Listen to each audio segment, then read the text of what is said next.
Hello everyone, नमस्ते। म हुँ दिपा। हजुरलाई स्वागत छ इजी किचन रेसिपीमा। आजको रेसिपीमा मैले हजुरसँग शेयर गर्नको लागि एकदमै छिटो मिठो बनेर तयार हुने स्वादिलो निग्रोको अचार लिएर आएकी छु। हजुरले यसरी यो निग्रोको अचार एकचोटि बनाएर अवश्य ट्राई गर्नुहोला। यो एकदमै मिठो हुन्छ अनि बनाउनको लागि सजिलो पनि। सुरु गरौँ अब यसलाई बनाउनको लागि। यो निग्रोको अचार बनाउनको लागि मैले यहाँनिर निग्रोलाई सफा गरेर केलाएर पखालेर लिएकी छु। अब यो सफा गरेर तयार गरेको निग्रोलाई हामीले बोइल गर्नुपर्ने हुन्छ। त्यसको लागि मैले एउटा प्यानमा पानी बसाले र त्यो पानीमा थोरै बेसार राखिदिएँ। बेसार राखेर हल्का पानी उम्लेपछि यसमा अघि हामीले सफा गरेर राखेको निग्रो हालिदिने। सबै निग्रो हालिसकेपछि यसलाई पानीमा डुब्ने गरी यसरी मिलाइदिने। हामीले एकदमै धेरै पानी हालेर पनि यसलाई बोइल गर्दैनौँ, ठिक जसमा चाहिँ यो निग्रो यतिको डुबेर तयार होस्।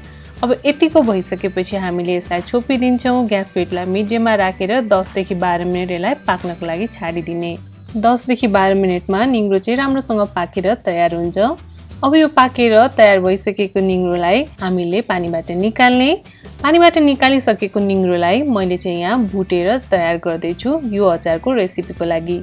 त्यसको लागि चाहिँ मैले एउटा प्यान बसाले। प्यानमा राखेँ तेल राम्रोसँग तातिसकेपछि यसमा राखेँ मैले हरियो खुर्सानी। मैले चाहिँ यहाँ डल्ले खुर्सानी राखेको छु। हजुरले कतिको पिरो खानुहुन्छ खुर्सानी त्यो अनुसार धेरै या थोरै राख्न सक्नुहुन्छ। खुर्सानीलाई एकैछिन फ्राई गर्ने। खुर्सानीलाई एकैछिन फ्राई गरेपछि यसमा राख्ने अदुवा र लसुन मसिनो गरी काटेको। यसलाई पनि हामीले एकैछिन मात्र फ्राई गर्छौँ। यसलाई चाहिँ एकदमै गोल्डन ब्राउन हुन दिनु हुँदैन, हल्का यसको काँचोपन जाउन्जेल मात्र पकाउने। अदुवा लसुन र खुर्सानीलाई हल्का फ्राई गरिसकेपछि अब यसमा राख्ने अघि हामीले बोइल गरेको निग्रो।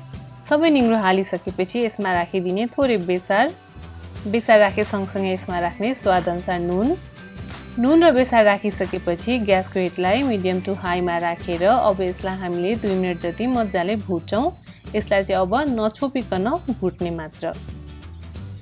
2 मिनेट जति चाहिँ यसलाई नछोपिकन हाई हिटमा यतिको भुटिसकेपछि अब भने यो निग्रो अचार बनाउनको लागि तयार भइसकेको छ। ग्यासको हिटलाई अफ गरिदिने र यसलाई एउटा बाउलमा खनाउने। भुटेको निग्रोलाई एउटा बाउलमा खनाइसकेपछि यसलाई चाहिँ केही बेर सेलाउनको लागि दिनुपर्छ। तात्तातै हामीले अचार मोल्दा चाहिँ हात पोल्ने हुँदा यसलाई एकैछिन सेलाउनको लागि छाडिदिने। निग्रो केही बेर सेलाउन दिइसकेपछि अब भने यसमा राखेँ मैले मिडियम साइजको 2टा उसिनेको आलु र मिडियम साइजको एउटा प्याजलाई काटेर। प्याज र आलु राखे सँगसँगै यसमा राखेँ मैले तिलको छोप राखिसकेपछि यसमा राखेँ मैले थोरै रातो धुलो खुर्सानी राखे सँगसँगै यसमा मैले राखेँ थोरै नुन। सुरुमा हामीले निग्रोको लागि मात्र नुन राखेको हुँदा अहिलेको नुन भने थोरै आलु र प्याज एड गरेको हुँदा राखेको हो। अब भने यसमा राख्ने चुकमिलोको ठाउँमा हजुरले कागतीको रस पनि राख्न सक्नुहुन्छ। मैले भने यहाँ चुकमिलो राखेँ। सबै सामग्री राखिसकेपछि अब भने हामीले यो अचारलाई मजाले मोल्ने। निग्रोलाई चाहिँ हामीले हल्का हातले म्यास गर्दै मोल्नुपर्छ। यसरी हल्का हातले म्यास गर्दै मोल्दाखेरि निग्रोको भित्रसम्म सबै छोपहरू पसेर एकदमै रसिलो र स्वादिलो बन्छ। हजुरले यहाँ देख्न सक्नुहुन्छ मैले केही बेर अचारलाई यतिको मोलिसकेपछि हेर्दै खाउँ लाग्दो हाम्रो यो निग्रोको अचार बनेर यहाँ तयार हुन्छ।